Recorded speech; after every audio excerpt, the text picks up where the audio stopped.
前世，刘秀娥带着3个拖油瓶走投无路，我见他们可怜，便不嫌弃地收留了他们。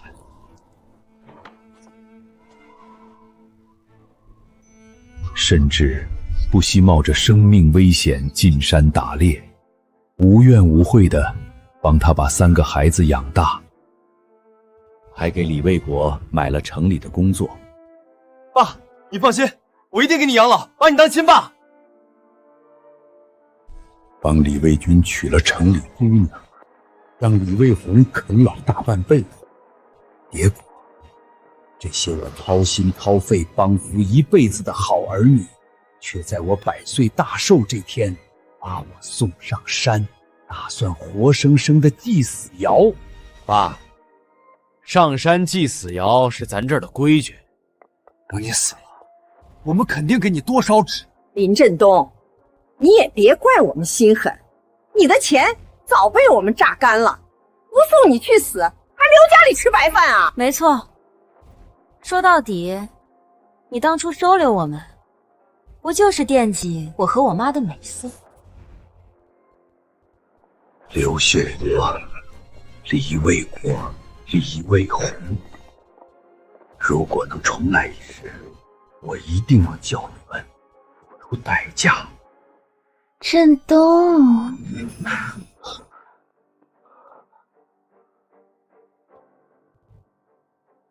什么情况？刘秀娥这黑心寡妇怎么突然变年轻了？难道我竟然重生回了58年？振东，你要是给魏国买了城里工作，他一定会好好报答你的。前世，老子给你和那3个白眼狼儿女当牛做马，结果你却连碰都不让我碰。如今重活一世，这笔债就从你开始算。我也会好好报答你的。报答？要不是老子重生了，还真会着了你这骚货的道。林振东，你个畜生！你居然敢强迫我妈！现在就去生产队告你强迫妇女！魏国，事情不是这样的，秀娥，你快帮我解释一下啊！前世我也是中了你的计，既然重活一世，这肉老子得吃，祭我也成不了。振东，你这是做什么？做什么？这话应该是老子问你才对吧？振东，你想做什么？你不是说要报答我吗？振东，我们还没有拿结婚证，你这样是不对的。哦，秀娥，你也不想你儿子没有工作吗？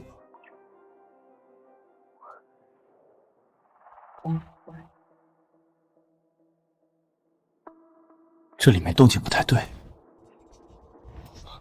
不好！弟兄妈，开门！开门！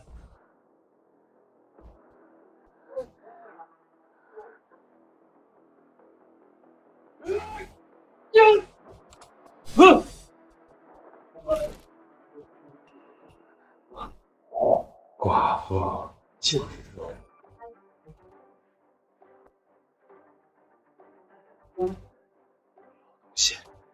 我是答应过婚前不会动我妈吗？你现在这是强奸！强奸？你们赖在我家2年，吃我的喝我的，在村里人看来，早就是一家人。还有，你怎么不问问你妈妈，是不是她愿意回？我不管，反正你和我妈发生了关系，你就得拿钱弥补她。弥补是吧？没错。来，过来一点，我好好弥补你。你看老子这样弥补你，怎么样？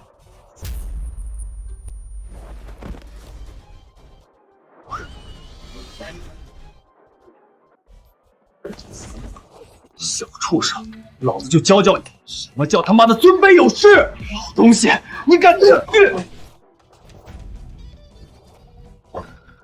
你教老子什么？林振东，要我什么？爸，我没有你这畜生儿子。魏国，你没事吧？妈，他敢打我，我爹活着的时候都没有打过我。白眼狼果然为了收你。三哥，林爸，你就放过妈和大哥好不好？我保证，以后他们绝对不敢再冲撞你了。又是这招。前世不是你口口声声说我惦记你们母女美色吗？不过就这么弄死你们，确实太便宜你们了。这一世咱们慢慢玩。魏红，我知道你心地善良，可你知道你大哥和你妈背着你找我做什么吗？你大哥要我把家里所有积蓄拿出来，给他买一份体面的城里工作。如果我把钱都给了他，你和你弟弟怎么办？难道要一辈子待在这村里受苦吗？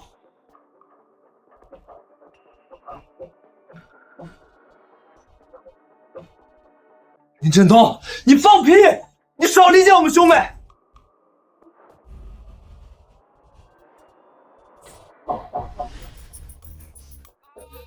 我错了，我不要工作了，不要了。你们都听到了吧？魏国已经承认了。家里的情况你们是知道的，这几年我供你们吃喝，本来就没剩下多少钱，你妈还时不时拿钱回娘家贴补你们几个舅舅，这仅剩的一点钱啊，只够买一个城里工作。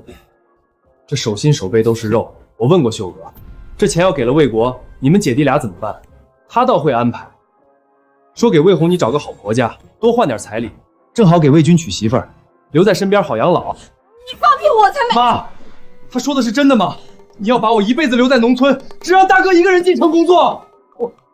魏军，你听我解释，事情不是这样的。刘秀娥，你就是偏心老大这个四肢发达的蠢货！我是老大，妈给我找工作是应该的。你小学都没毕业，进城工作哪里应该了？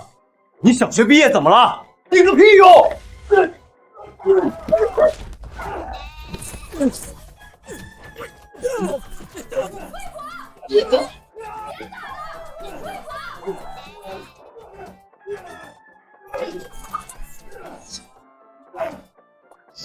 魏军，你要去哪儿？这都算是什么事儿啊？林爸，我也想进城工作，求求你了。就拿这个考验干，哪个干部经不住这样的考验？不过嘛，你们三兄妹，林爸我最喜欢的就是你，可我手里的钱只够买一份工作。算了，爸紧着你一点，你晚上来爸的房间，爸跟你好好商量商量。林振东，你刚睡完我妈，现在又惦记我妹，别说老子对你妹妹没兴趣，就算有兴趣，你他妈告诉老子有问题吗？有问题就怪了。我都顺着你的话说了，你凭啥打我？老子就看你不顺眼！滚！林振东，我就滚！我妈和我姐都怕疼，轻点。林爸，我现在还没准备好。还真以为老子要的是你的身子，我要的是把我受到的伤害千百倍全还给你。魏红，不着急，你可以慢慢考虑。爸先上山打猎。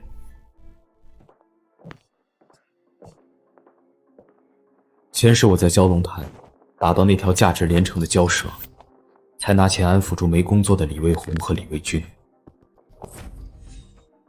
这一世，这蛇我照样打，不过是为我自己。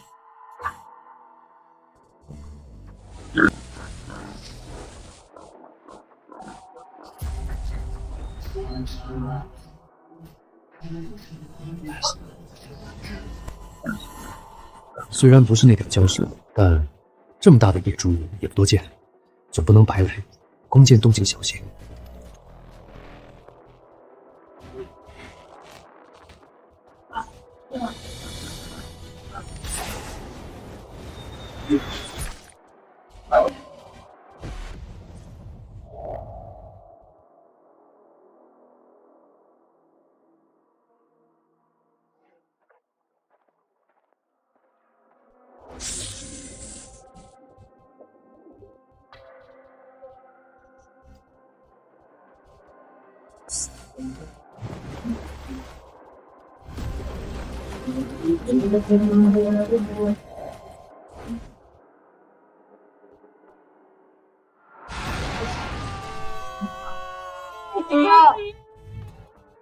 妈，林振东那个老畜生居然敢打我！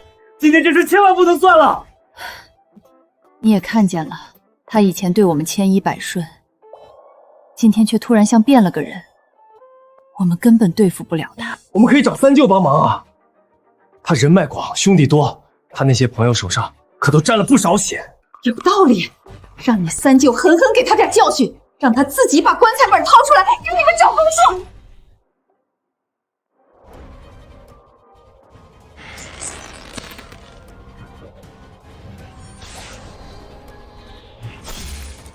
好硬，看来只有土枪能行了。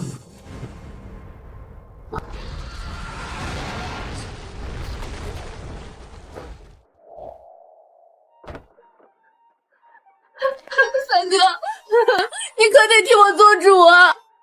妹子，你这是咋了？你不是在林振东家住着吗？他娘的，是不是那个狗东西欺负你了？你哥说，哥给你出气。三哥，林振东不仅强迫我，还把魏国打了。你看看这打的，真是心疼死我了。妹子，你放心，三哥和这几个兄弟这就去替你报仇。今天不让他放点血，把家底赔光，那是三哥我没本事。走！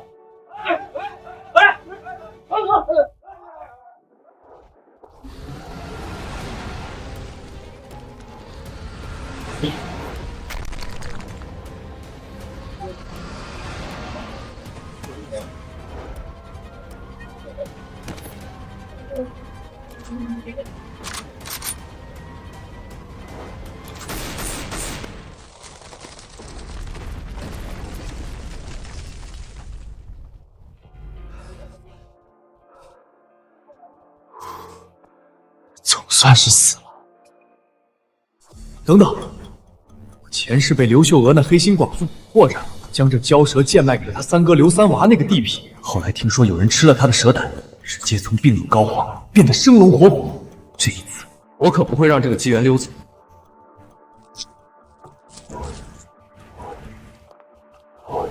传说中，蛟蛇胆如玉如珠，药效奇特，可以金换髓，难道是真的？不管了，吃下去就知道了。反正这蛇身也值不少。好舒服，感觉浑身暖洋洋的，而且我的力量好像也变强了不少。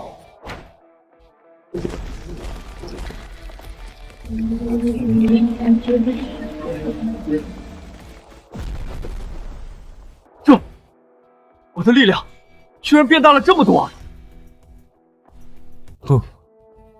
天快黑了，等回去之后再好好研究一下。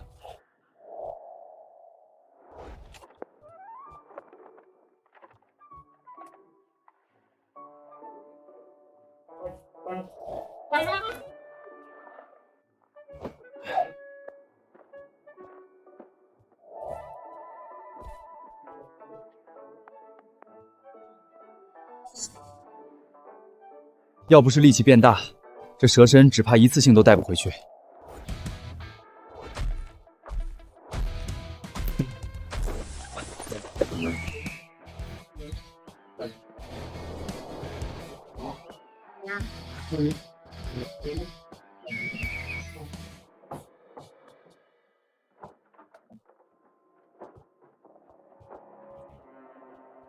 三哥，林振东那个老棒子当了这么多年猎人，有枪有剑的，你们真的能对付他吗？妹子，你就放心吧，老子让他一只手都能轻松捏死他。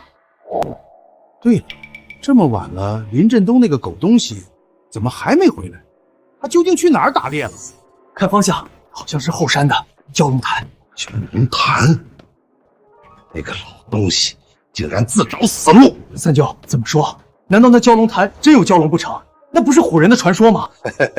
魏国，谁告诉你唬人的？三舅脸上这道疤，你看见了吧？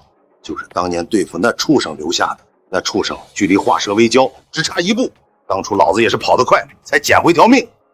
要是换成你们，只怕早被那畜生一口一个没了小命。妈，怎么办？林振东那个老东西死了不要紧，可谁养我们一家？谁出钱给我买城里的工作？魏国，你别急，林振东是老猎人，肯定知道蛟龙潭的危险，会避着点。那就好，等那狗东西回来，必须让三舅好好收拾一下他，让他乖乖当牛做马，伺候我们一家子。你们在找我吗？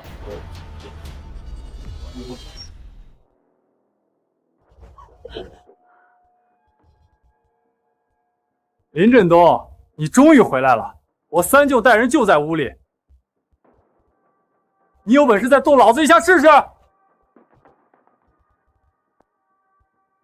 龙，世界上真的有蛟龙！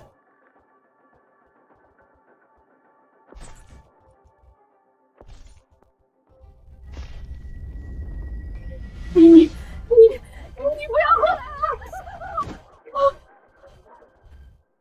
三舅，这动静，林振东好像回来了。那还等什么？抄家伙，干他丫的！今天是虎，他得给我卧着；是龙，他得给老子！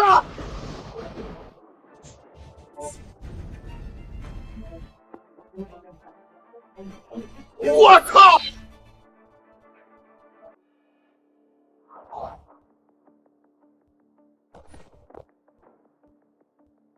他们是你叫来的，还真想找你娘家人来给你撑腰。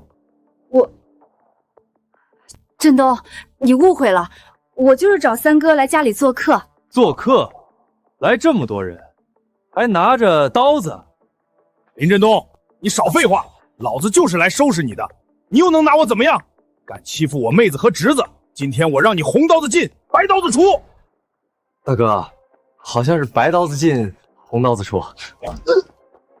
我用你教，就你有文化是吧？拿不下他，信不信我让你白刀子进，红刀子出？兄弟，都听见了吗？大哥放话了，咱们一起并肩子上。这么多人，还怕他不成？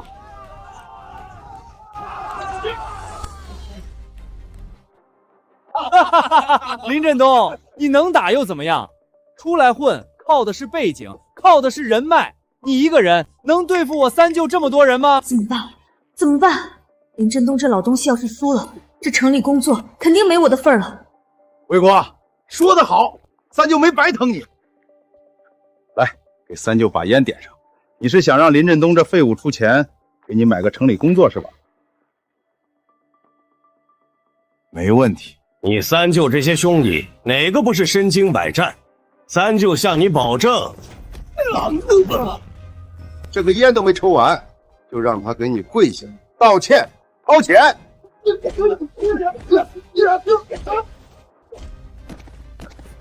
好，还是三舅你有本事，不然真让他个老东西吓住了。我看那什么蛟龙也是和野猪打架，让他白捡了便宜。三舅，情况好像有些不对。哪里不对了？你看。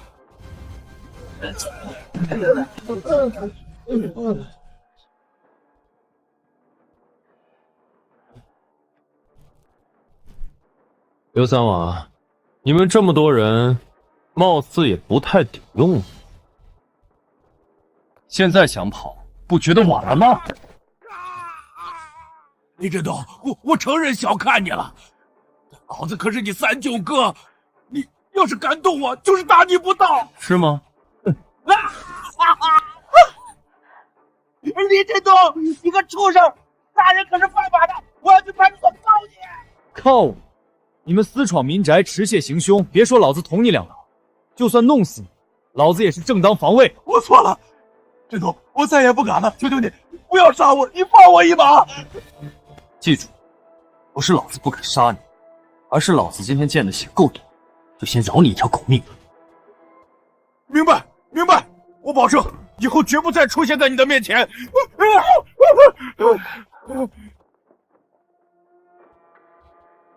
现在该你了。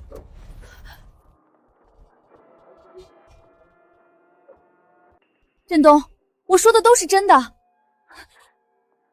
我只是邀请三哥来家里做客，结果他看到了魏国脸上的伤，所以自作主张想替魏国出头，我们劝也拦不住。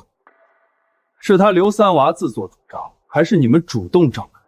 在我看来，并不重要。我今天把话放在这儿，无论你是把你娘家另外2个哥哥也找来，还是耍什么其他手段，老子都接着。振东，这事真的和我们没关系。先不说魏国进城工作，就我们全家的生活都只靠你过活，我们怎么会狼心狗肺的伤害你呢？林爸，你消消气，你身上都是血，有什么话先进屋收拾下再说。我也有些关于进城工作的事儿，想跟你细谈呢。工作？这是打定主意要为了工作牺牲美色了。对，振东，快进屋洗洗，我去给你烧热水。这些猎物明天再收拾。林爸，魏红，你究竟想干嘛？明知道那老东西觊觎你，你还往上贴，为了个进城名额，犯得着把清白身子搭进去吗？妈，你说什么呢？我不明白你的意思，你少装蒜。白天我去找你弟的时候，你和那老东西的事情，你大哥都告诉我了。妈，凭什么大哥能挣工作，我就不行？你就是偏心他。你让我等那老东西再挣份工作，那猴年马月，我偏要自己挣。振东，来。振东，你今天打的野猪和大蛇，明天进城后肯定能卖个好价钱。魏国那城里汽车班的工作，是不是该定下了？我上午就已经说过，一碗水端平，端平。你怎么眼里还只有魏国？魏军和魏红不是你亲生的。我错了，振东，你别生气，我这就再去烧一盆，马上回来伺候你。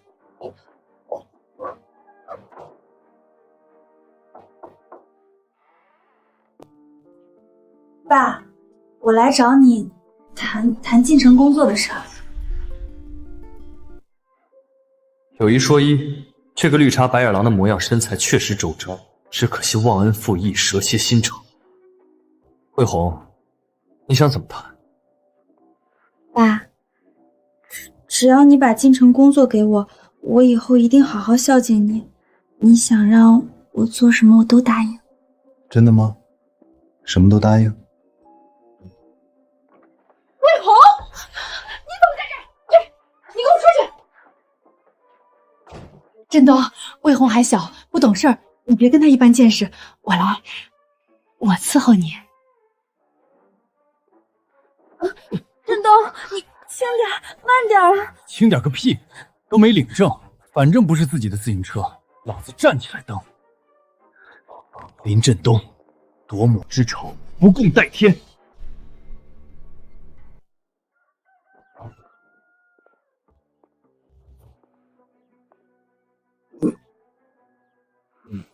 林爸，那大蛇和野猪实在是太大了，妈给你借了辆板车，好方便你带进城卖。这只还做着我当牛做马，供你们进城工作的美梦呢，也就想想。这么大，老哥，你这是打算卖什么？老哥，我可得提醒你一句，现在各家寻常物资都不缺，钱缺金贵，你带了这么多来，只怕很难卖掉，除非是些不多见的稀罕物。我勒个乖乖，这么大的蛇，真的假的？我没眼花吧？这哪是蛇？你看看它那尖尖的脑袋，好像要长角了，这分明是龙，传说中的蛟龙。我这算不算稀罕物？算，这要都不算，那什么算？老哥，这蛟龙肉怎么卖？算了，不管什么价，都给我搁2斤。给我来3斤，5斤，还有我。居然真的卖完了，这2块还是特意留给镇南尝尝鲜的，不然只怕也剩不下。362.5块5，放在这年代，足够寻常人家过1年吃穿不愁的好日子。我要没记错，我前世贱卖给刘三娃，连这零头都没有。哥，刘秀娥那寡妇就没安好心，还带着3拖油瓶，他们就是把你当老黄牛，趴你身上吸血。镇南，他是你嫂子，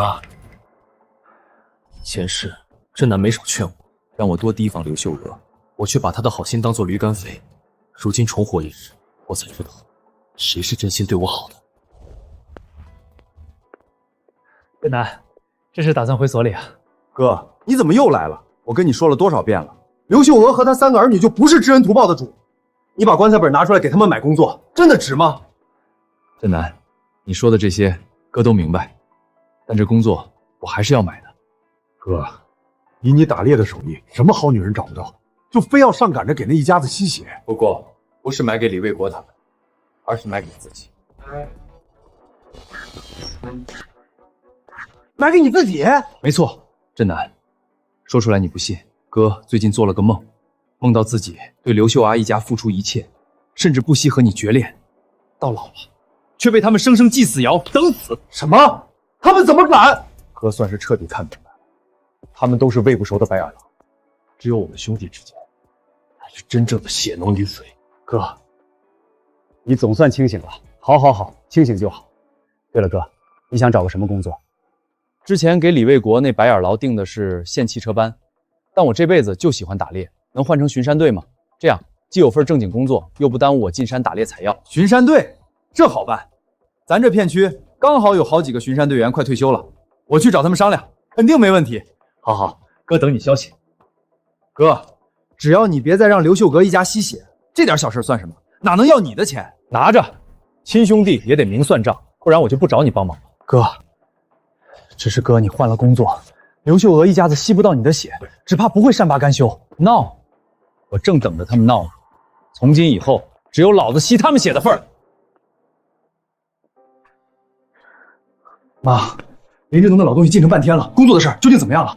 城里工作肯定是有的，可究竟是谁的，就要看你们3兄妹谁能讨得那老东西欢心。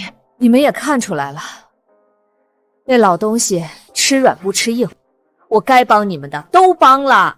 谁的？当然是我，我都付出这么多了，你们凭什么跟我争？真南，时间不早了，哥就不耽误你上班了。这肉你拿着。哥，不用，你快拿回去吧，我日子比你富裕。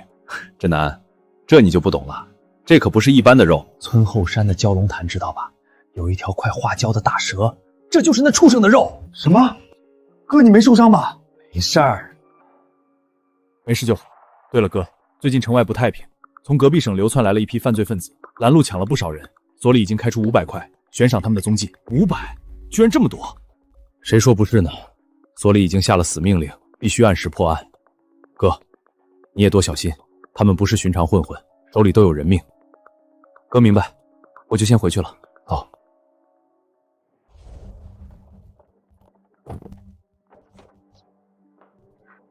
振东，累坏了吧？来，喝口水。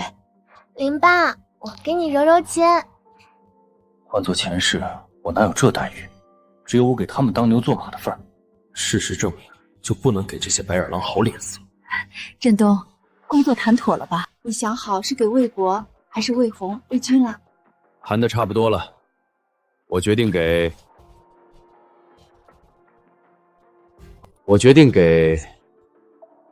谁呢？说实话，我还没想好，手心手背都是肉，少了谁都不好。给魏红，魏军不同意；给魏军，只怕魏红也不同意。还有我啊，你怎么不问问我同不同意？爸，当然是给我。魏军是男人，正好留家里跟着你学打猎的手艺。爸，姐是女娃，终究是要嫁人的，工作给她完全是糟蹋了啊！给我，给我，给我，给我！果然是塑料皮筋，不堪一击。妈，你倒是替我说句话呀！我上午就已经说过，一碗水端平，端平！你怎么眼里还只有魏国、魏军和魏红不是你亲生的？别吵了！告诉你们个好消息，我今天进城卖了野猪和蛟蛇，赚了不少钱。买3份工作不够，买2份倒是差不远。爸，你说的是真的吗？当然是真的。现在你们姐弟就不用争了。魏国一直不说话，想来是想通了，知道把机会让给弟弟妹妹了。林振东，你少在这阴阳怪气，让我求你，你休想！还什么手心手背，我呸！你不就是想把工作给李卫红吗？别以为我不知道，你一直就惦记着他。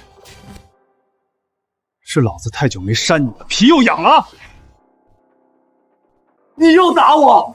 我又没说错。别说打你，老子都想直接把你弄死。别以为昨晚刘三娃的事儿，老子没追究，你就轻飘飘接过去了。我今天就把话放在这次工作的确没你李正国的份儿，不管是1份还是2份，你都给老子一辈子待在村里吃土。哥，你看看，你又惹爸生气，你就不能懂事点吗？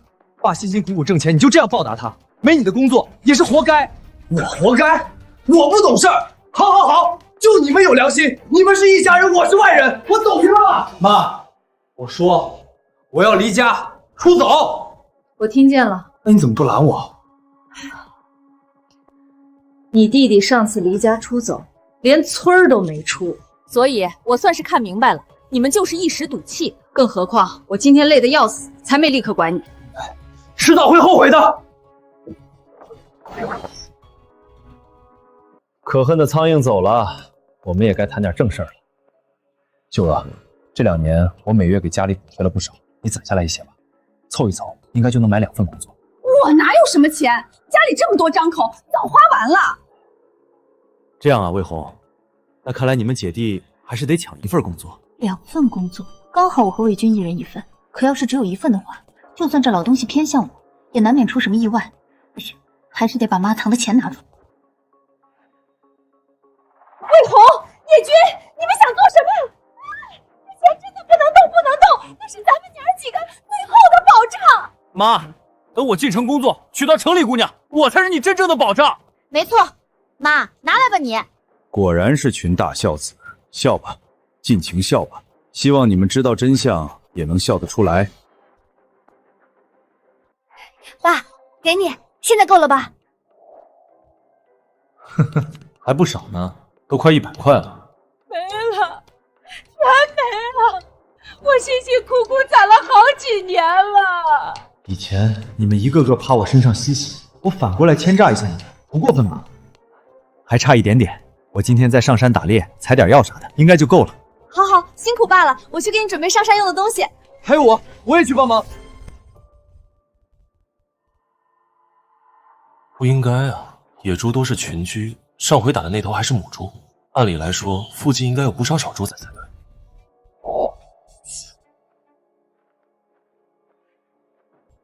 二哥，还是你这个主意好，在乡道上拦路抢劫，抢完就往这林子一钻，警察根本找不到，风险小，还赚得多。那还用你说？不过这事儿咱们顶多再干2笔，城里条子也开始悬赏我们了，见好就收。悬赏？这2人难道就是镇南说的从隔壁省流窜过来的通缉犯吗？镇南可是说了，只要发现并上报他们行踪，就奖励500块。看来这钱活该我赚。站长，出来！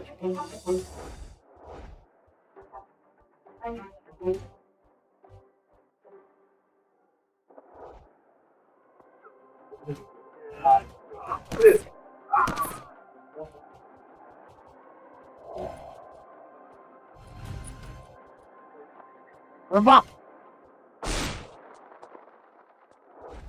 三舅，林振东那个老东西又欺负我，我妈也偏心，连工作都没我的份儿，你可得替我做主。魏国，三舅为了替你主持公道，身上已经多了2个窟窿眼儿，你就放过三舅吧。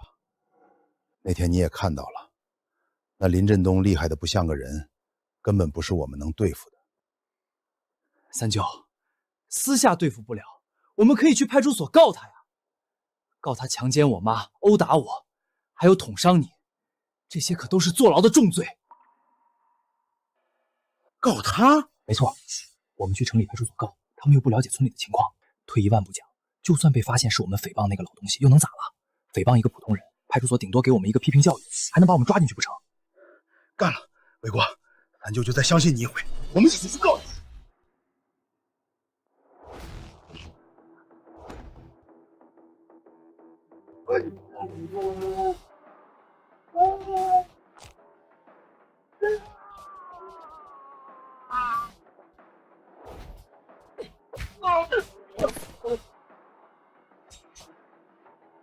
兄弟，你是哪条道上的？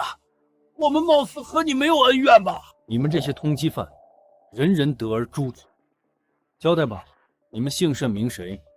从哪儿来？做了多少坏事？你做什么？你又想做什么？好好爷爷，我交代还行吗？说吧。我叫刘二娃，在邻省抢了供销社，杀了人，被通缉，所以想着回乡躲躲，可两手空空，实在没脸回家，所以想着拦路找好心人借点钱花花。刘二娃，裘秀娥、刘三娃是你什么人？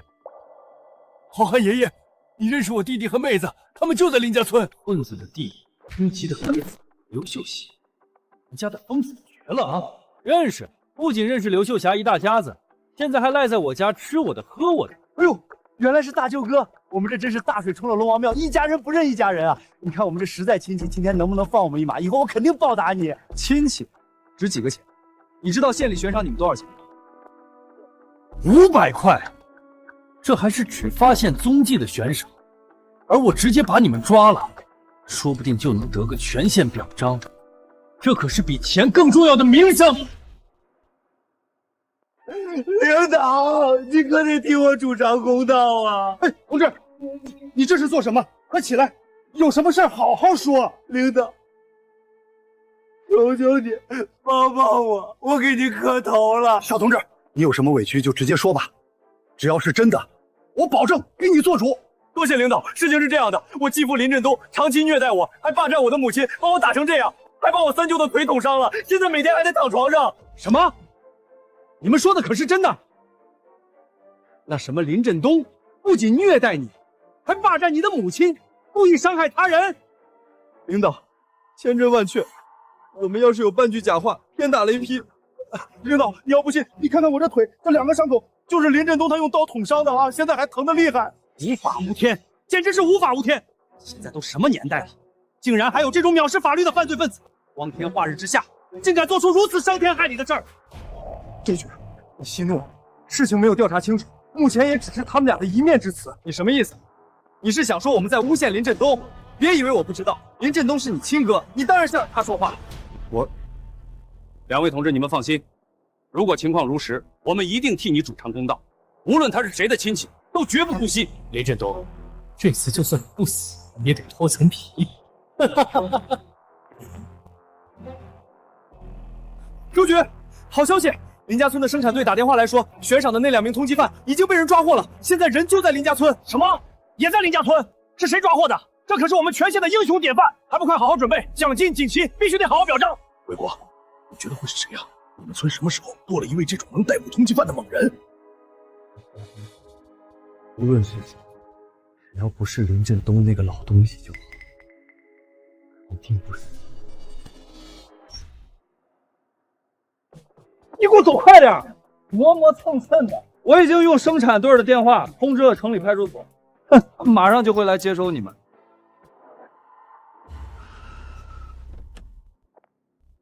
周局，你等等，我去把村里的所有人叫来。这种大快人心的时候，必须要让他们好好见证林振东的罪行。跟着魏国这步棋算是走对了。林振东啊，林振东，今天你最好的结果也是身败名裂。魏国，你这是做什么？他们是什么人？怎么把警察叫来了？妈，这位是县派出所的周局长，他听说了林振东的恶行，是特意来给我们做主的。今天一定要把林振东抓起来，送进大牢。什么？你真报警了？这不会影响魏红和魏军的工作？关我屁事！反正工作又没我份儿。抓了林振东，大家都别想好。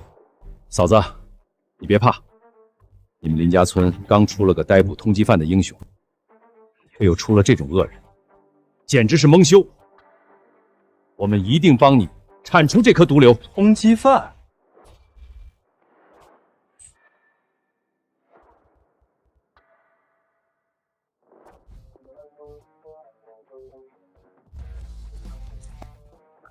毒瘤？你们在说什么？领导，是他，就是他！周局，小心，他们俩就是那2个被悬赏的通缉犯。什么？同志，他们是你逮捕的？好，你真是帮我们县里解决了一个大麻烦，我代表全县人民好好感谢你。领导，你言重了，这些都是我应该做的。身为村民，保护一方平安是本分。不必谦虚，你是不知道，为了抓他们俩，我们派出所费了多少功夫，调了多少人手，你这可是立了大功啊！你就是我们县里当之无愧的英雄，必须好好表彰表彰。来，同志，拿着，这1000块钱奖金和锦旗，是给你此次的奖励，这是你应得的。爸，你好厉害，居然抓住了通缉犯，还是2个，太厉害了！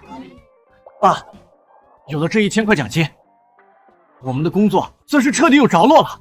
这下肯定够买2份工作了。这些是所里的奖励，我个人也可以给你一个承诺，以后你有什么麻烦都可以来找我，只要不是原则性的问题，我都可以帮你解决。怎么会？怎么真的是他？他明明该身败名裂，怎么摇身一变成了什么大英雄？魏国，现在不是想这个的时候。污蔑一个普通人和污蔑一个英雄模范完全是2回事。这要是被发现，我们俩都得完蛋。你倒是快想个办法，现在怎么办？这我也没办法。三舅，我们抓紧溜吧，这是最稳妥的办法。看不见我，看不见我，警察别注意到我。哎，你们2个过来一下。好了，想想了。来，小李，我给你们介绍一下，这位是我们县里的英雄林振东同志。你刚刚都听见了，他一己之力逮捕了2位通缉犯，立了大功。你刚不是举报有人强奸你母亲、殴打你和你三舅吗？好像也姓林来着，说出来，我和林同志一起替你做主。今天一定要严惩这种犯罪分子，还你们一个公道。领导，我记错了，我不报警了，刚才都是我一时糊涂乱说的。不报了？怎么回事？我明白了，他就在现场，对不对？是谁？别怕，有我们在，我们都会帮你出头。周局，我要是没猜错，他们俩口中的那个人，应该就是我。这究竟是怎么回事？林同志可是我们县里的英雄，他们怎么会举报你？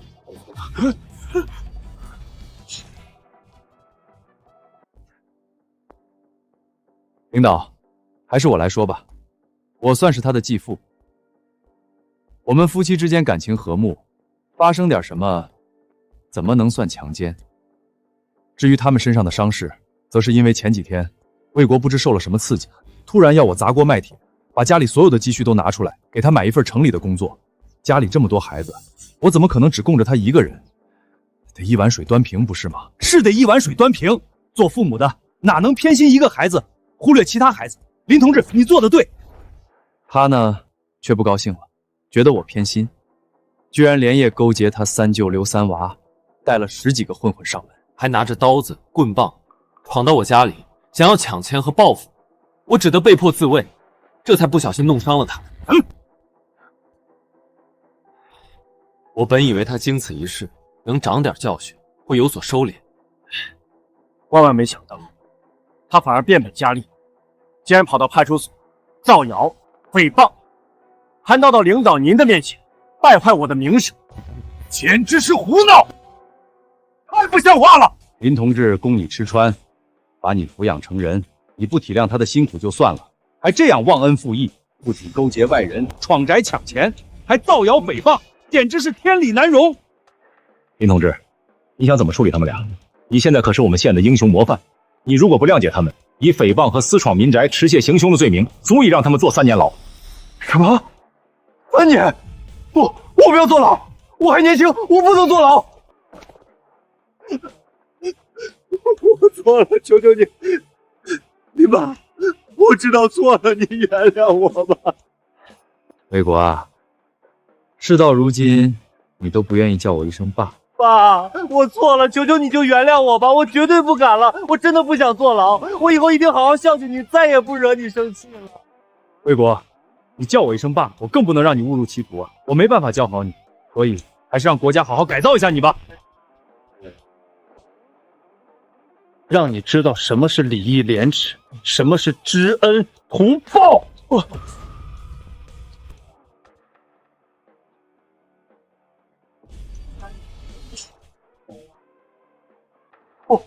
我不要坐牢，我错了，我真的错了。妈，你快救救我！你答应过我，亲爸会好好照顾我的。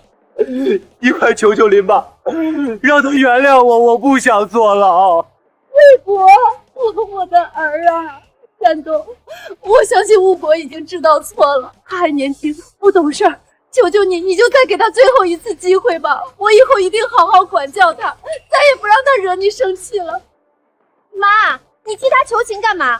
他这是自作自受，爸辛辛苦苦给我们挣工作的钱，他反而跑去报警，想把爸抓起来，他坐牢也是活该。就是活该！你都想搅黄我们的工作，我们又何必答应他？果然是一家子白眼狼，亲兄弟说抛弃就抛弃，一点情分都没有。振东，求求你了，魏国，你先进去改造，好好反省，妈会替你求情的。等振东消气了，就把你接回来。我不要，我不要坐牢！你知道，刘二啊！事情解决了，林同志，我们就先走了。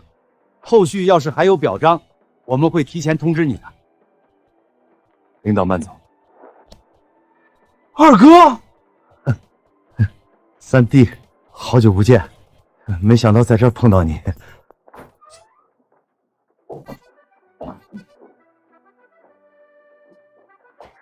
爸，现在大哥进去了，家里又得了1000块的奖励，买2个城里工作绰绰有余了。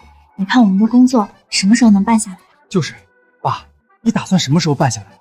我还等着工作去追城里的对象呢，还心心念念工作呢。呵呵，李卫国进去了，接下来就该轮到你们了，新仇旧恨一起算。你们就放心吧，爸明天就进城去给你们办工作。爸答应你们的事儿肯定做到，不过你们答应我的事儿也得办成。爸，你就放心吧，人家一定会好好报答你的，绝对不会让你失望的。魏鹏，你这是做什么？爸刚回来累了一天了，也不知道给你爸倒杯水，快去倒水。究竟想干嘛？真要为了个城里工作，什么都不管了？妈，你烦不烦啊？我自己心里有数，我不过是给那老东西一点甜头，工作定下了，你看我还搭不搭理他？就是，要不是我在追求个城里的富家小姐，需要份体面的工作，我才不会低三下四的叫他爸，真是恶心，一点都不想叫。人前叫爸，人后就叫老东西是吧？你们果然没让我失望，一点都没变，还是这么忘恩负义。不过，李卫军的城里对象难道是他？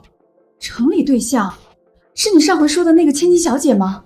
霍军，那你可得把握住了。应该就是他了，楚莹莹。前世李卫军那崽子冒充大学生，花言巧语把他骗婚成功。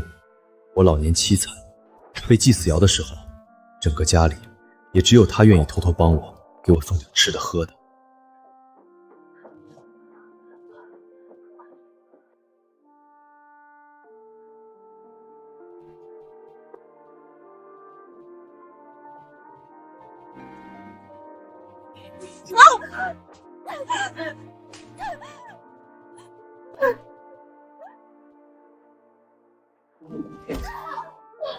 贱人，你装什么好人？皮又痒了是吧？居然敢偷偷给这老东西送水，看我不打死你！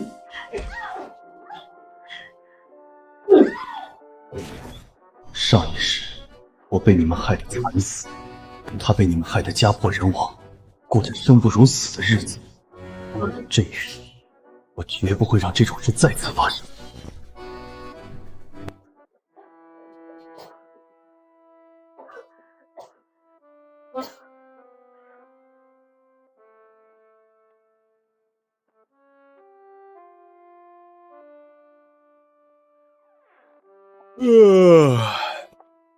爸，你是打算今天进城谈工作的事吗？钱够吗？这是我攒的零花钱。爸，我想去百货公司当售货员。爸，这是我的，我不挑，我就想找个坐办公室的。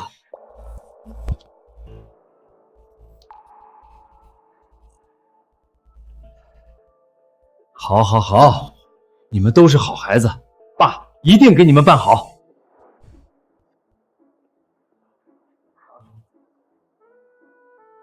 买个屁的工作！你们不是喜欢压榨我吗？那我花点你们的钱享受享受，不过分吧？摸坏了你赔得起吗？这一辆100多块呢。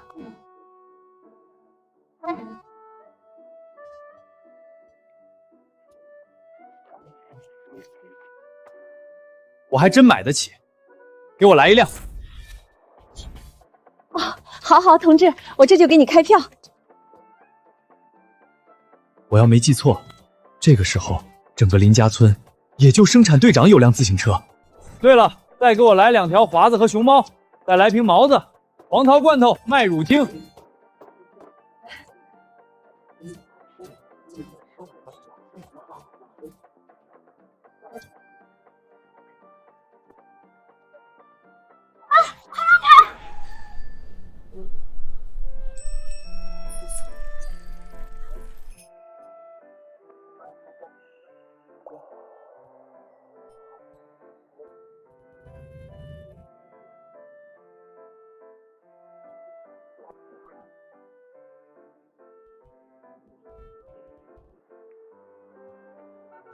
是他。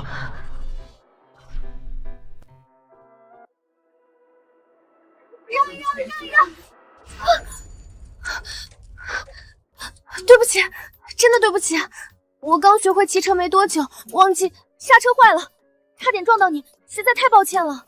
没错，就是他，楚莹莹，县城首富的宝贝千金，前世被李维军那畜生骗财骗色，婚后日夜遭受打骂，过着暗无天日的日子。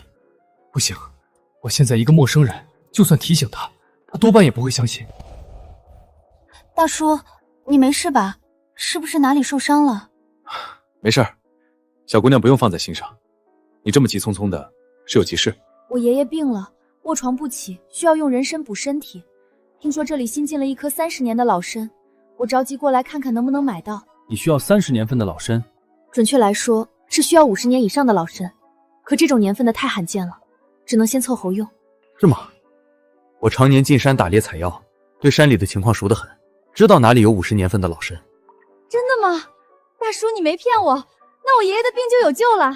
当然没骗你，等你有空，我可以带你一起进山找，亲自挖给你爷爷。今天不行吗？我爷爷的病情真的挺急的。这不正好，楚莹莹亲自上门，发现李卫国不过是个乡下穷小子，所谓大学生不过小学毕业，到时他的谎言自然不攻自破。今天也行，我正好要回村，带你一起进山，尽快把老参挖出来。那我们一言为定，我这就回家准备，我待会儿直接去你家找你。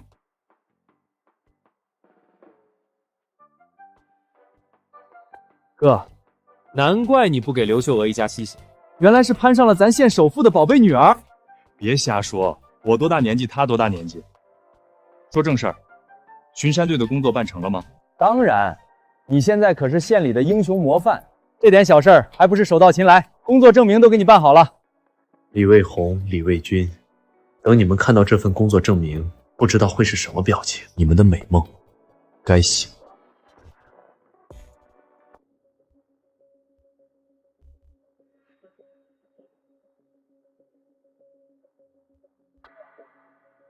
哟，藏什么宝贝呢？原来是在写情书，让我看看都有什么肉麻话。还给我，快点还给我！大海，你好多水啊！莹莹，你那么美，你知道我每天在大学有多想你吗？我的天，这谎话你也编得出来？还大学，小学也是刚刚毕业而已吧？你懂什么？这叫浪漫，你就是嫉妒我。等我有了城里的工作，和莹莹结了婚，我就是县城首富家的女婿了。到时候吃香的喝辣的，让你们都羡慕。首富女婿，你追的那个什么莹莹是县城首富的女儿？没错，莹莹就是咱县楚首富的宝贝女儿，长得漂亮又有钱。等我娶了她，我就真正飞黄腾达，再也不用看林振东那个老东西的脸色了。好，好，好，魏军，你可得好好把握住，这可是千载难逢的好机会。帮你们买下城里的工作，应该是林振东那个老东西的极限了。你要是能拿下首富女儿，我们一家就再也不用受穷了。放心吧，妈，那楚莹莹就是个不经世事的傻白甜。我跟她说自己是名牌大学的大学生，家住城里的洋房，父母都是干部，她居然真的信了，哼，被我耍得团团转。爸回来了，我们的工作办好了。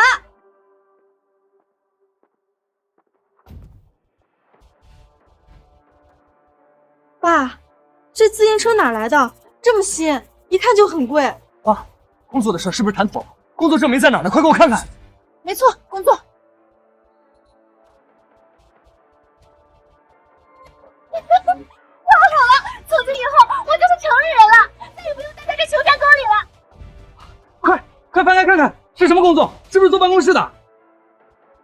现巡山队现聘林振东同志为队员，任期3年。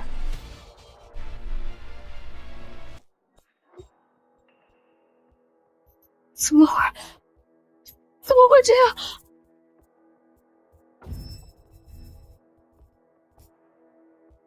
怎么了？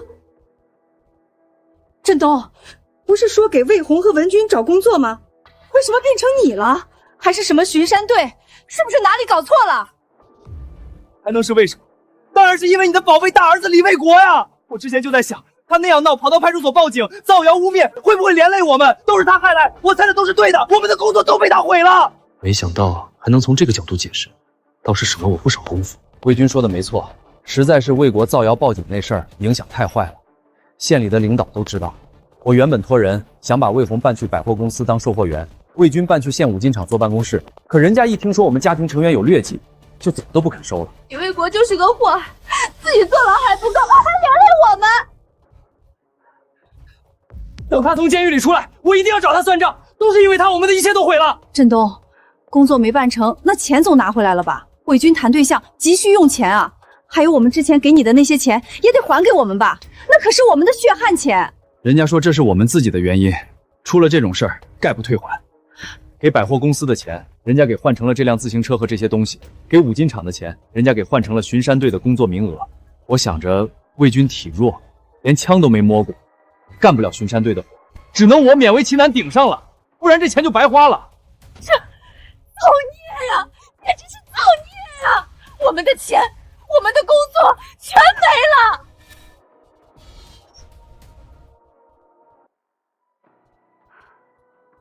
看来这就是你们俩的命，进城工作的事儿只能以后再想办法了。费尽心机，又是勾引，又是争抢，讨好卖乖，到头来竹篮打水一场空，还把自己的零花钱都搭进去了。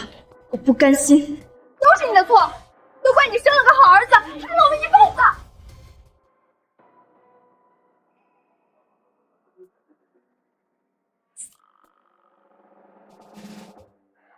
爸，工作的事没着落，那你看这自行车能不能给我用？我正追莹莹呢，需要一辆自行车撑门面呢。有了它，莹莹肯定会更喜欢我的。是啊，振东，魏军现在追的那城里姑娘可是县城首富的千金。魏军要是成了首富女婿，他肯定会好好孝敬你的，我们一家也能跟着沾光，飞黄腾达，不是？孝敬，是我亏着良心砸锅卖铁帮你包装自己，买自行车买手表帮你冒充大学生，结果却害了楚莹莹一家，让她受尽折磨。这件事你休想再利用我，休想再靠近楚莹莹一步。爸，你倒是说句话呀！我保证，等我追到莹莹，和她结了婚，就把自行车还给你，还会给你买更好的。还保证呢？按时间算，楚莹莹差不多已经到村口了。你还是想想，你的所有谎言被戳穿，会是个什么下场？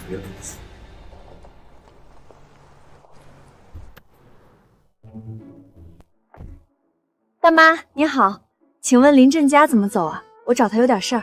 振道江啊，你往前走，过了那棵老槐树，第3家就是。多谢大妈。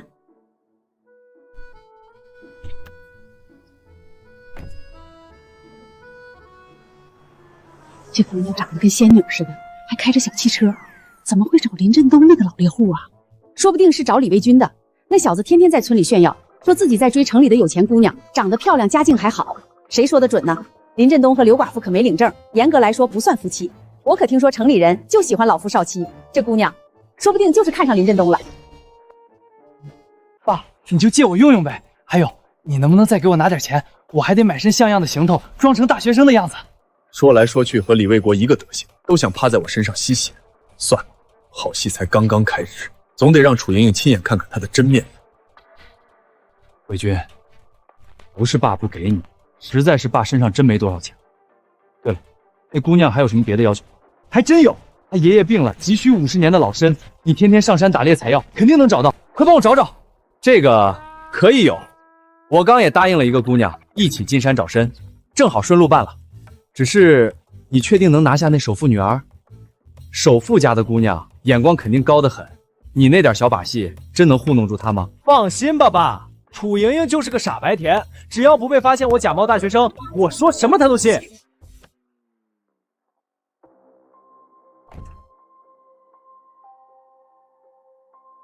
我操！他怎么来了？我跟他说我现在在大学里，可千万不能让他发现我在这儿。她呀，就是我约好一起进山找参的姑娘。怎么？她就是那个什么首富千金？爸，你怎么不早说？重点是我也不知道。妈，你们千万注意，别露馅儿。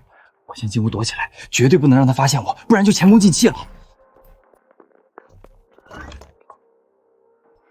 就这副不堪的模样，楚莹莹堂堂首富千金，真能看得上？大叔，我来了。我们什么时候进山找参啊？我已经迫不及待了。就你一个人，而且进山采药，你穿这身不合适，换这套吧。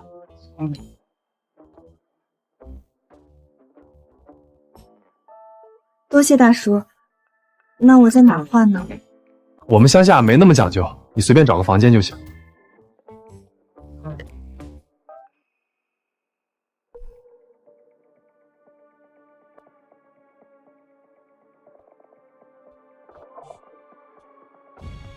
不好！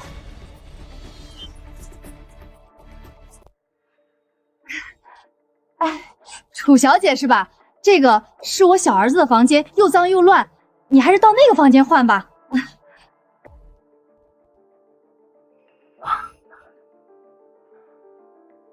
好险，差点就露馅了。瞒得了一时，瞒不了一世。李伟军，我们慢慢玩，反正你大哥已经进去了，接下来就是你了。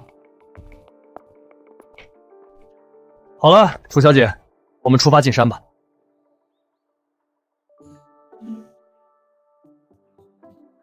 林叔，我能摸摸你的枪吗？我还从来没打过枪呢。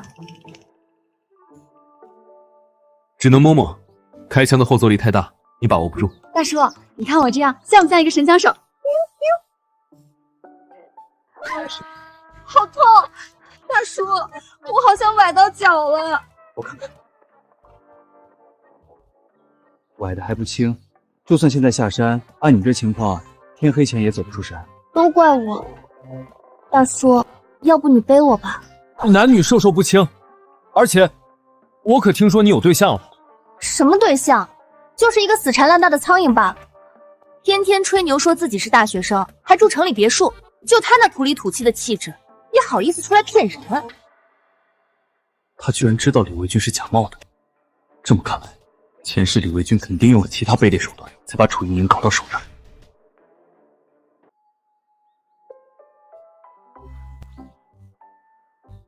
大叔，对不起，我给你添麻烦了。没事儿，你第一次进山，难免兴奋好奇。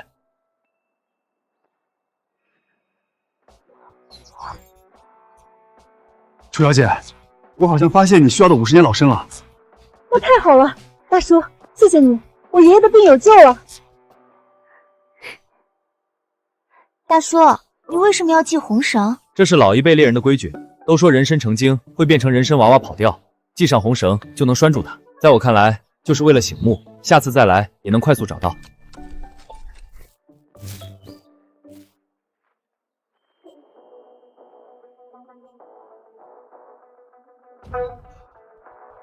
成了。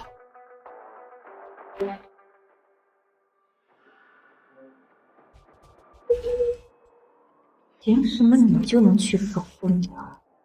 凭什么我被林振东那老东西占尽便宜，是什么都得不到？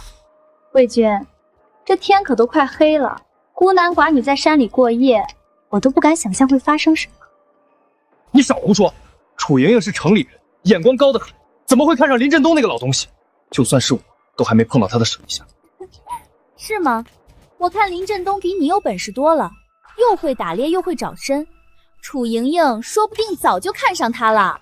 李卫红，你给我闭嘴！反正莹莹不可能看上那个老东西，更不会允许他碰他一根手指。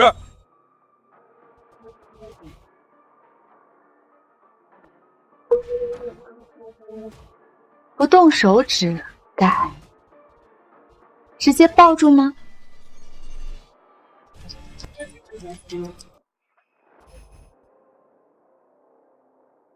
好啦，现在手也牵了，你过来，快藏起来，你可千万不能暴露。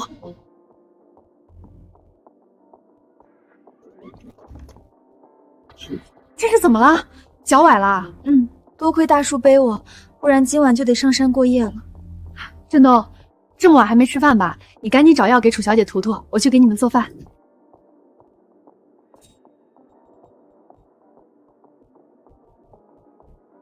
崴得挺重，得赶紧涂药，不然明天会肿得更严重。快，你出去帮莹莹涂药，绝对不能再让那老东西碰她。凭什么我去？你不是他对象吗？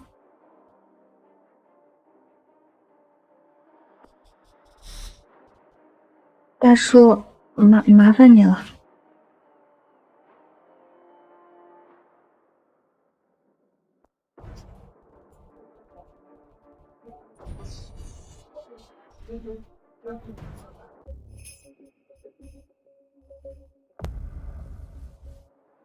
什么对象？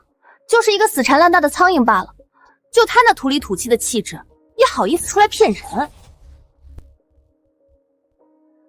楚小姐，刚才在路上你说你有个对象是大学生，家里还在城里有别墅。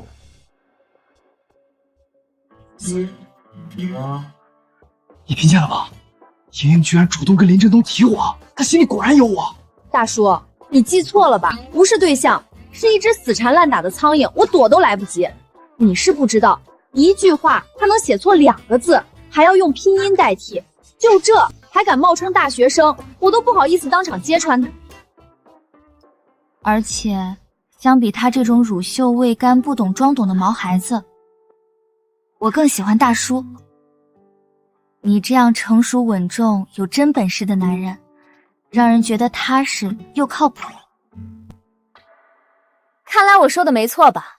人家不仅没看上你，还早就把你看穿了。打一开始就知道你这大学生是冒牌货。死缠烂打，乳臭未干。我在莹莹的心目中居然是这样的！我不！不行，城里工作的是黄了，攀上楚家成为首富女婿，是我飞黄腾达的唯一机会，一定要拿下楚莹莹，就算不择手段，也必须拿下。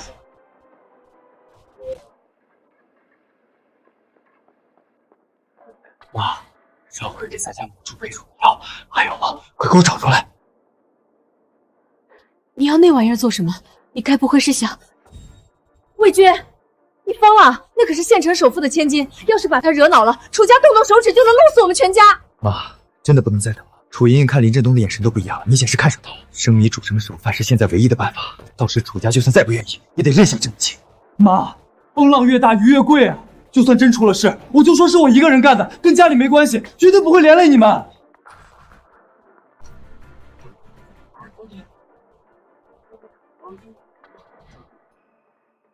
小心点儿，别露馅了。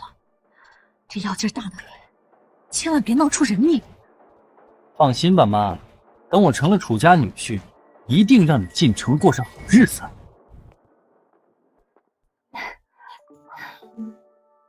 大叔，休息了一夜，我的腿是好了一些，但还是用不上力，只怕还是开不了车回去。要不我来开，送你回去。大叔，真的吗？你还会开车？我可是特意去市里学了好几天才学会的。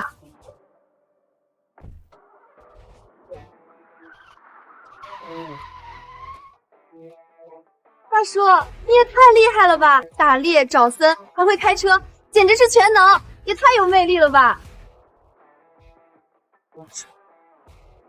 怎么可能真的会开车？我都不会，这不可能！上车吧，我送你回去。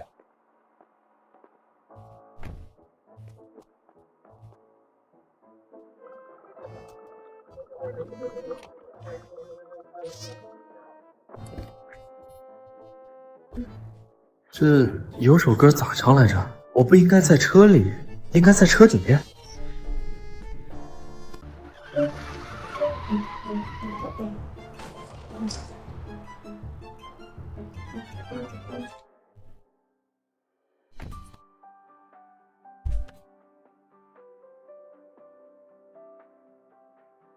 大叔，谢谢你送我回来，要不要进屋休息一下，喝杯茶再走？不了，我还得抓紧去市场，把昨天采的其他药材卖掉，不能耽误了。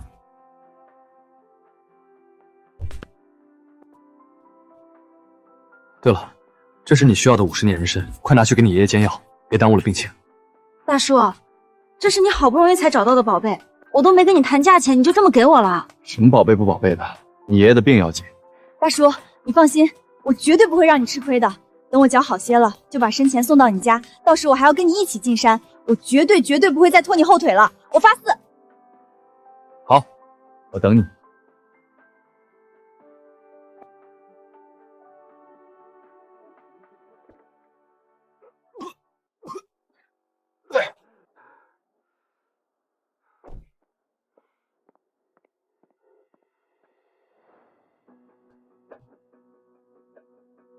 这么煞费苦心跟来，我倒要看看你能耍出什么花样。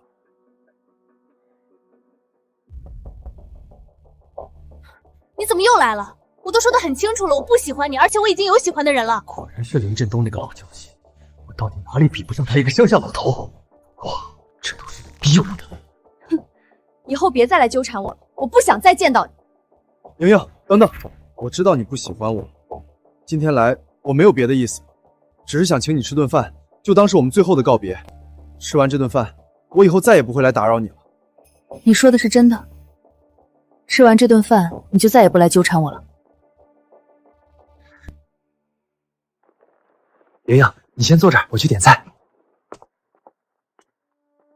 贱人，我让你装清高，我让你对我甩脸子，搞里头，我给你全搞里头。原来如此，先是多半用这龌龊手段。不过这一回，你可要搬起石头砸自己的脚。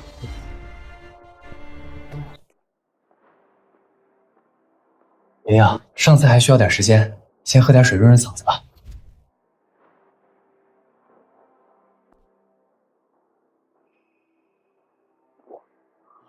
真的喝了，现在只需要等药效发作，管你什么首富千金，到时都得跟个母狗一样跪在我的胯下，任由我摆布。3分钟过去了，怎么一点反应都没有？难道是假药？可明明当时给家里母猪配蒸时，猪圈可是嗷嗷叫了一整夜，药效明明很厉害。你这是在奇怪，明明我被下了药，却一点反应都没有。他怎么会知道？爷爷，你说什么呢？什么下药？我怎么完全听不懂你在说什么？李卫军，我在说什么？你心知肚明。给我下药，我看你真是活得不耐烦了。信不信我现在就告诉我爷爷，让你直接牢底坐穿？莹莹，你真的误会了，我怎么会干下药那种断子绝孙、伤天害理的事情呢？你要不信，我喝给你看，我这杯水和你的是同一壶里倒出来的，根本没有区别。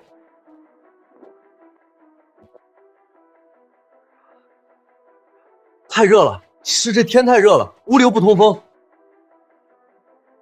你看，我没事吧？我真的没下药，你就是误会我了。都这样了，还嘴硬是？怎么会这样？明明我只在你的水里下了药，为什么我会变成这样？当然是因为在你下药之后，趁你不注意，我们把你2杯水杯换了。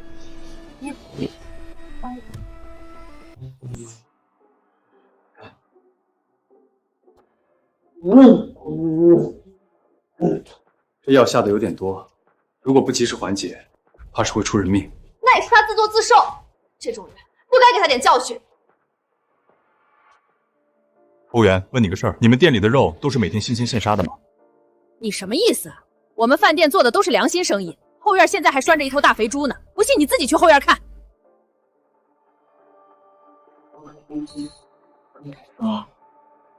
想走，把他抬到后院去，让他好好缓解。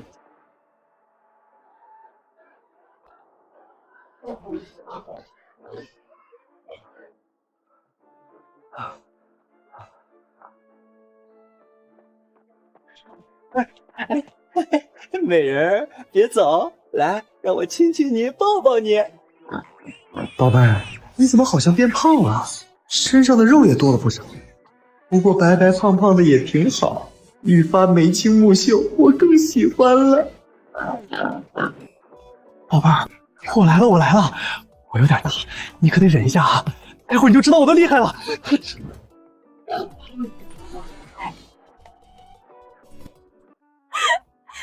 大叔，你也太损了，居然能想到这样的办法，不过也真是太解气了。我看李维军以后还有没有脸见人，还有没有胆子再出来骗人。他这是罪有应得，要不给他点刻骨铭心的教训，他只怕会更加变本加厉。对了，大叔，你怎么知道他要给我下药？你不是说去市场卖药材了吗？难道你担心我，一直悄悄跟着我？其实李卫军是刘秀娥的小儿子，勉强算是我的养子。他就偷偷藏在汽车的后备箱里，跟着我们一起进了城。我早就发现他了，知道他没安好心。什么？他居然是你的养子？没错，之前在家里的时候，他就一直藏在房间里，生怕被你发现他是在冒充大学生，还偷偷着观察我们的动静。大叔，他叫你一声爸，要是我们在一起了，他是不是就得叫我一声妈？别瞎说，我们年纪差距太大了，不合适。我还有事儿，先回去了。大叔，我一定会拿下你的。反正你和刘秀娥又没领证，不算真正的夫妻，而且他们一家子都只是想吸你的血，根本不配待在你身边。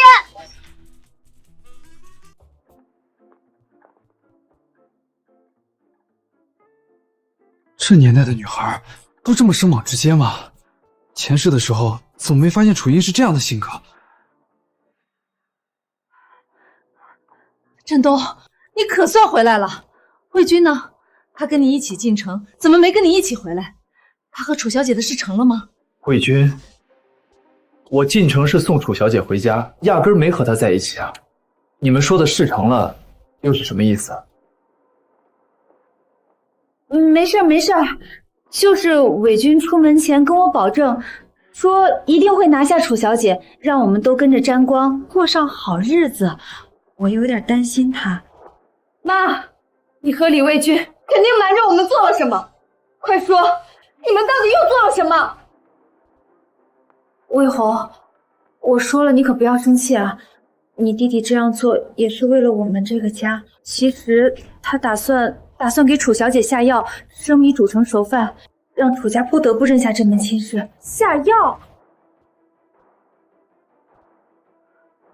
刘秀娥，她疯了吗？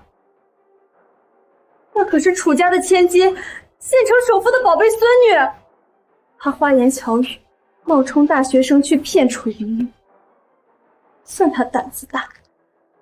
可她居然敢给楚小姐下药，这已经不是她一个人的事儿了，这是要连累我们全家给她陪葬了。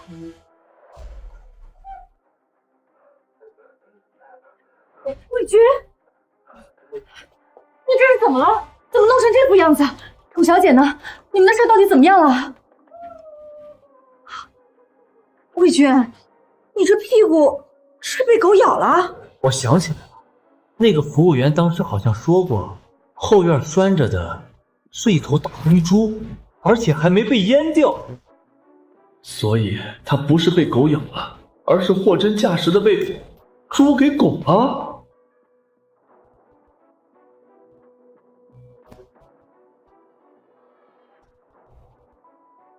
魏军，这到底是怎么回事啊？事儿究竟成了没有？你和楚小姐到底怎么样了？你倒是给妈一句话呀！妈快急疯了！妈，来不及解释了，现在真的没时间说这些。你快帮我收拾几件换洗衣服，再拿点干粮，我得连夜出去避避风头，不然就真的来不及了。还有，最近村里要是有什么关于我的谣言，你千万不要相信，也别跟别人辩解，就当没听见。谣言吗？你当时可是抱着那头大公猪，一口一个宝贝叫亲热，还主动扑上去贴贴，这事儿算不算提上裤子就不认人？魏军啊，你不会是下药失败了，还被楚小姐发现了吧？她该不会正带着人赶过来要找你算账吧？妈，你别问了行不行？你就照我说的做，快给我收拾东西。这事儿和楚家没关系，我之所以要跑，是因为……领导啊，你可得替我做主啊！那个天杀的畜生丧心病狂啊，把我们饭店的黄花大珍珠给生糟的。现在他还躺在饭店后院，累得口吐白沫，站都站不起来了。领导，你可得替我做主，让那个畜生赔偿我的损失啊，不然我没法交代呀。领导，你要不是帮我抓住那个畜生，我就不起来，我今天就在这儿耗着，不吃不喝，直到你们把他抓来给我赔罪赔偿损失为止。同志，你先起来，先冷静一下。你要是没描述错他的外貌特征，我大概知道你说的是谁了。我现在就带你去找他赔偿，这总行了吧？真的吗，领导？你没骗我？他在哪儿呢？快带我去！我要敲锣打鼓的去找他，我要当着全村人的面问问他，他怎么能下得了手？他怎么那么丧心病狂，连一头猪都不放过？我之所以要跑，是因为到底是什么啊？魏军，都这个时候了，还有什么说不出口的？你快说啊！再不说就来不及了，快说呀！就是啊，你说出来，让大家一起乐呵，让大家一起想办法帮你。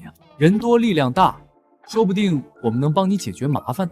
魏军，三妈求你了，你大哥已经进去了，现在家里就靠你了。你要是再出什么事儿，我们这个家就彻底散了。爸，我也求你，别再逼我了，我真的不能说。不行，不能再拖下去了。连饭店的服务员已经去报警了，说不准现在已经带着警察在来的路上了。这要是真在村里被抓住，当着全村人的面把事情做实，我的名声就彻底臭了，以后再也没脸见人了。我不要了，我什么也不带了，妈，我先走了，以后有机会再来看你。你不能走，你要是走了，待会儿楚家要是上门兴师问罪，我们可怎么办？你自己惹出来的祸，你必须自己留下来解决。我再说一遍，我躲的真不是楚家，跟楚家没关系。你以为我会信你的鬼话？不是楚家，你会这么火急火燎的想要逃跑，就像被猪拱了一样。你才被猪拱了，你才被猪拱了，李卫红，你全家都被猪拱了。说的好像我全家不包括你似的。咱全家要是真被猪拱了，也是你第一个被拱，而且还是被一头大公猪拱。你，大哥呀，你在家吗？我找魏军有点事儿。别开，别开门！完了，全完了！从今以后，我算是彻底没脸见人了。魏军，你不是说没事吗？为什么林正南又来了？妈，你不懂，你根本不懂我现在的感受。我以后再也没脸做人。大哥，我看你家门关着，还以为你不在家呢。对了，魏军在吗？这位同志有事情要找他。魏军，怎么了？出什么事了？我们接到这位大姐的报警，说有人把她饭店里的猪给糟蹋了。她描述的嫌疑人特征和魏军很像。没错，公安同志，就是这个畜生把我们饭店的黄花大球猪给糟蹋。糟蹋？什么情况？这还是人话吗？这话你怎么说得出口？分明是我被糟蹋了，是我被那头猪给糟蹋了。要死我了！难怪你刚才反应这么大，原来你是真被猪拱了。魏军，你告诉妈，他们说的不是真的，对不对？你快告诉妈，这一切都是误会，是他们冤枉你了。魏军啊，你怎么干出这种伤风败俗、丢尽脸面的事儿呢？这可是要被人戳一辈子脊梁骨的。我们家的脸都被你丢尽了。就是魏军啊，就算手扶千金没看上你，你也不能自暴自弃成这样啊！居然连一头猪都不放过！闭嘴！闭嘴！闭嘴！你给我闭嘴！那是意外，我是被人下药了，我是被人设计坏了我的好事。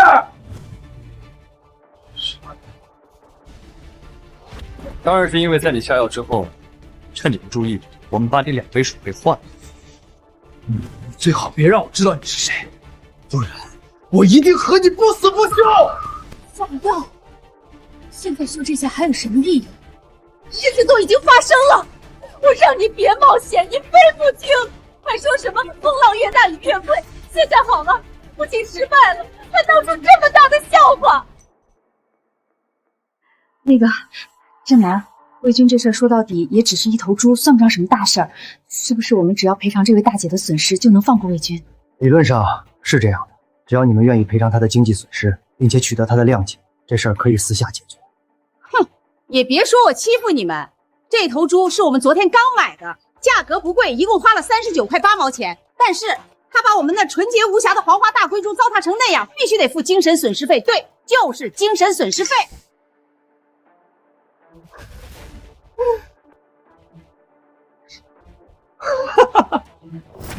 我还没问你们要精神损失费呢，你倒是为了一头猪先管我要上，你自己听听，这离谱吗？那咋了？有本事你别干那种丧心病狂的龌龊事儿！少废话，一共算60块，1分都不能少，赶紧掏钱，我就不追究了，也不把这事儿到处宣扬。都这时候了，你还计较这些干什么？60块就60块，破财消灾。你难道想和你大哥一样进去坐牢吗？振东，我最后的私房钱之前都被魏红他们抢走了，你能不能……秀娥，你也是知道的，我的所有积蓄都拿去给魏红和魏军买工作了，结果工作没买成，钱也退不回来了，我现在也身无分文。没钱？我就知道你们这种人根本拿不出钱，真是晦气！我早该想到的，你们要是有钱，他也不至于连一头猪都不放走。公安同志，既然他们没钱赔偿，那就把他抓去看守所，等他凑够钱再放他出来。魏军，我也只能按规定处理，跟我回派出所一趟吧。不要动手！我是被人设计了，有本事你们去把那个害我的人抓住！为什么要抓我？设计？那猪圈可是你自己铺进去的，没人。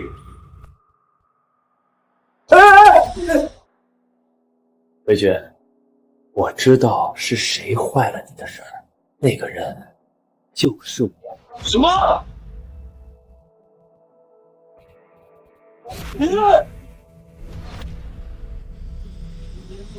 还敢动手？什么？我要杀了你！林振东，我一定要杀了你！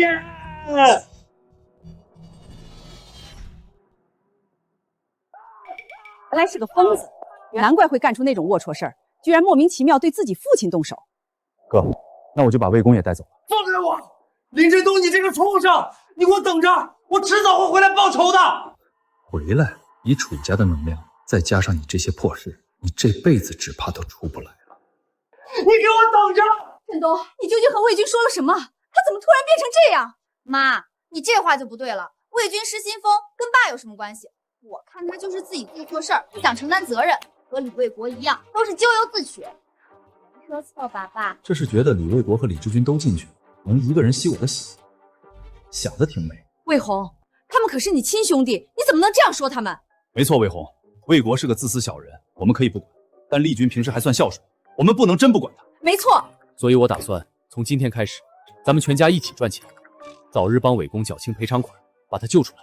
赚钱？我们包括我和魏红吗？爸，我这身娇体弱，从小没干过重活，我这细嫩的小手哪里能赚钱啊？肯定会被累坏的。用这个赚！我已经和生产队说好了，你们每天出5亩地就能换1毛钱，只要你们不眠不休坚持半年，再加上我打猎的收获，就能凑够赔偿款，把魏军救出来了。3亩地都能要我们的命，现在居然让我们出5亩！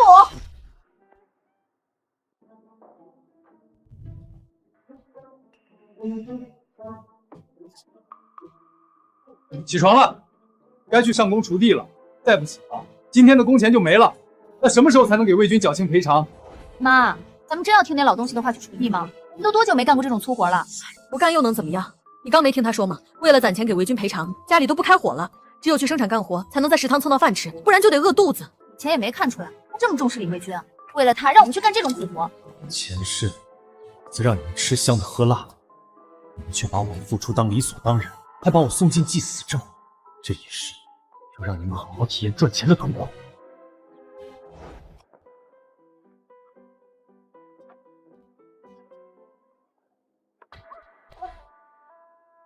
妈，我不干了，我这才干多大一会儿，手上就是全是水泡了。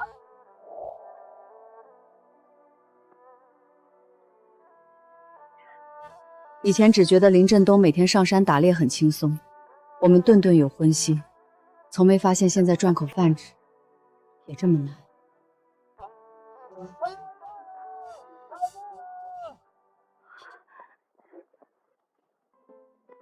快看看里面有什么，我想吃红烧肉。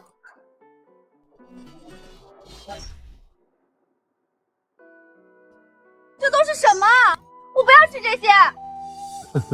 按照时间算，李卫红母女现在应该正在地里吃糠咽枣，这都是他们应得的报应。上菜喽！红烧大鲤鱼，糖醋里脊，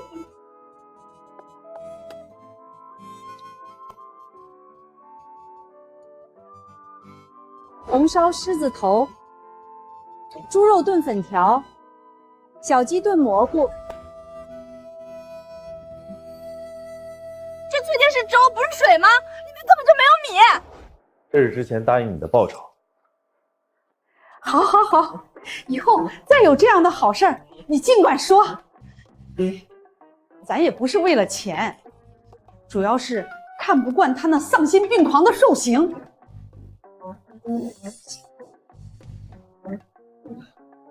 大叔，你不是躲着我吗？今天怎么愿意约我见面了？谁说我躲着你了？实在是你年纪还小，我们俩不合适。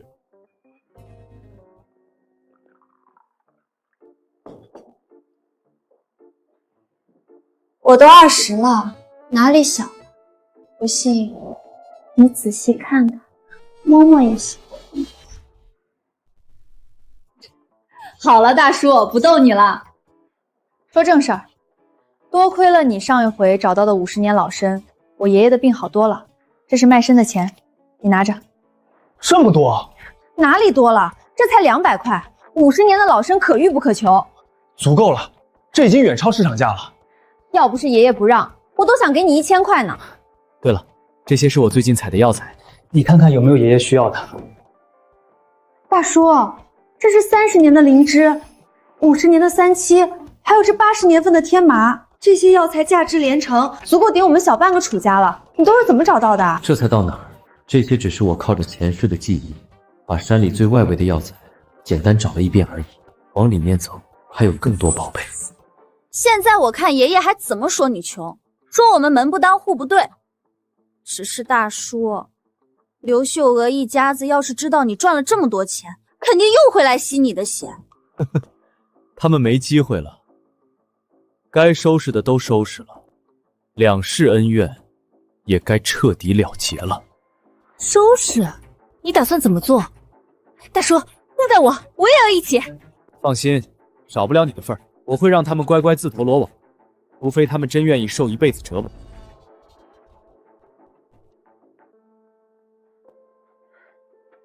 妈，明天还要去锄地吗？这2天我们连1亩地都没锄完，半年也锄不完5亩。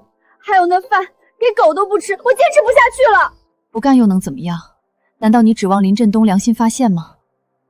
他整天进山，现在连人影都找不到。妈，你说林振东那个老东西是不是在故意折磨我们？他是不是知道我们以前算计他的事儿，回来报复我们？应该不会吧？虽然我们吸他的血，给他设局，让他给我们当牛做马，但也不至于吧？算了，不想了，我太累了，只想睡觉。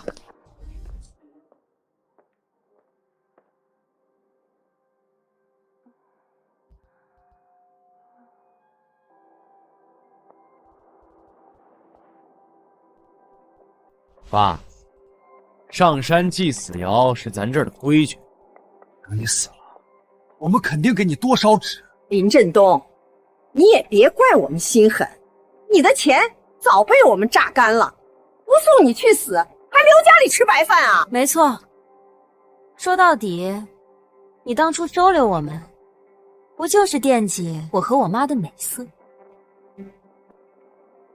刘秀娥、李卫国、李卫红，如果能重来一世，我一定要叫你们付出代价。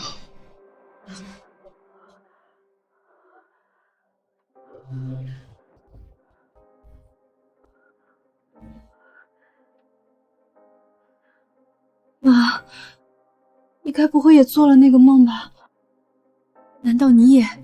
等等，魏红，那该不会不是梦，是林振东的前世，他是重生回来报复我们的。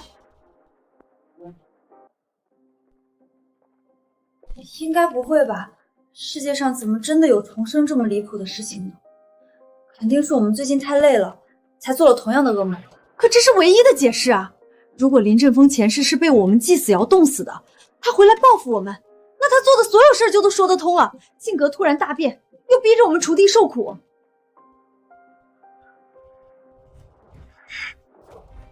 前世他是不是被我们弄死的，我不清楚，但我和魏军的事儿，确实就是他搞的鬼。魏国、魏军，怎么是你们？你们不是在狱里吗？越狱，李卫国和李维军两兄弟真有这么大的胆子？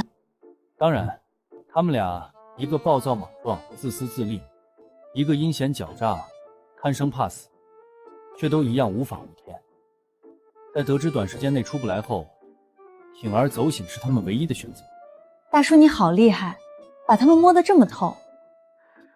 可是你怎么确定他们就会自投罗网，还会来绑架我呢？毕竟严格来说，我和他们俩可没有直接的深仇大恨。一方面是他们误会了我们的关系，想拿你要挟我；另一方面是……哦，是吗？那我和大叔你是什么关系啊？大叔，说嘛说嘛，你倒是说说看，我们是什么关系？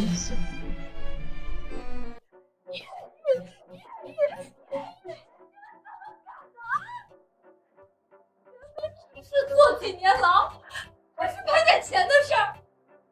现在再被抓住，那下面……妈，事儿都已经到了这个地步了，而且你知道我被抓那天，林振东那个老东西说了什么吗？说了什么？他说，就是他调换我给楚莹莹下药的水，也是他把我送进中学的。不仅是魏军，我仔细想了想我的事儿，也感觉一切都像是被林振东那个老东西牵着鼻子走的。可就算真全是他搞的鬼，又怎么办？你们又对付不了他。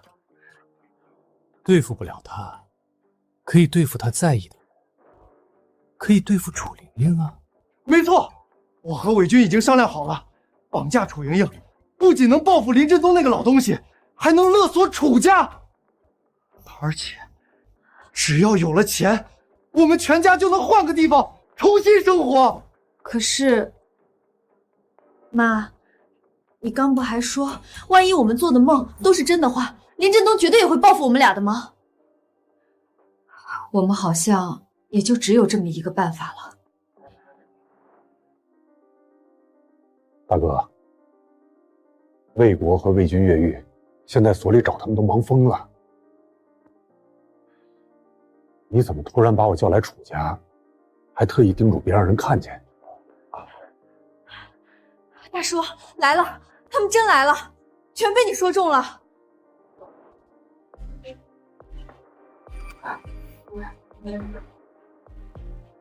大叔，你说待会儿他们冲进来，看到我们，发现自投罗网了，会是什么表情呢？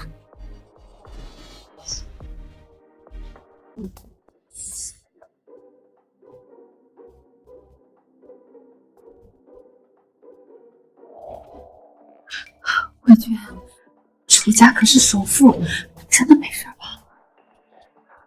妈，你就放心吧，我已经调查清楚了，整个楚家现在只有楚莹莹在家，所以我们唯一应该担心的就是有人突然从门外闯进来。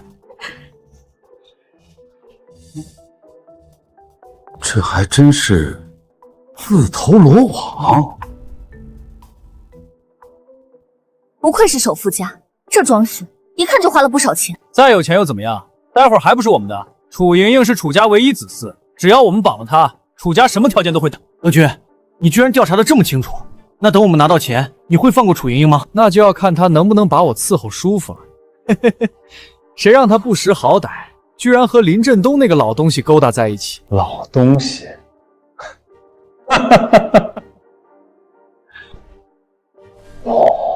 魏国，我怎么好像听到林姐？你们怎么会在这儿？你们怎么会在这儿？这里是我家，这话应该是我问你们才对吧？李卫国、李卫军，伸手就擒吧！刘秀娘，乖乖跟我回去，说不定还能从轻处理。还有你们俩私闯民宅，意图绑架。卫军，现在怎么办？你不说你都计划好了吗？别慌，我们有4个人，而他们只有3人，一直在我们。快上来，按照人质法行事。李卫军，让我一个人上，你真当我傻？当时3天带了那么多人，不照被老东西一个人给趴下了吗？那你说怎么办？束手就擒，然后被抓去枪毙。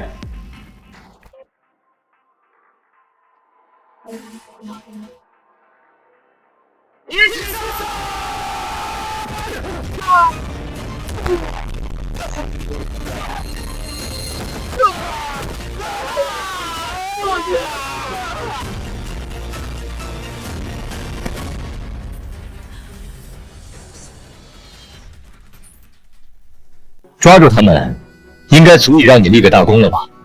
我立大功？大哥，这不行，他们是你抓住的，我也没帮上忙，我不能抢你的功劳。而且你听我说，光把他们带回所里，对我来说就已经是不小的功劳。李行，从今以后我们都要好好的，走吧，走吧，跟我回所里。说实话，我是万万没想到。没错，你们这……我想起来了，是你家人就得找李七七，真的，没错了，这家人看在我们夫妻一场，看在我这么对你的份上，你就放我一马吧。没错，只要你放过我，我什么都答应你，我一定把你伺候的舒舒服服。伺候？没错。你们这对蛇蝎心肠的母女，白送我也不能要。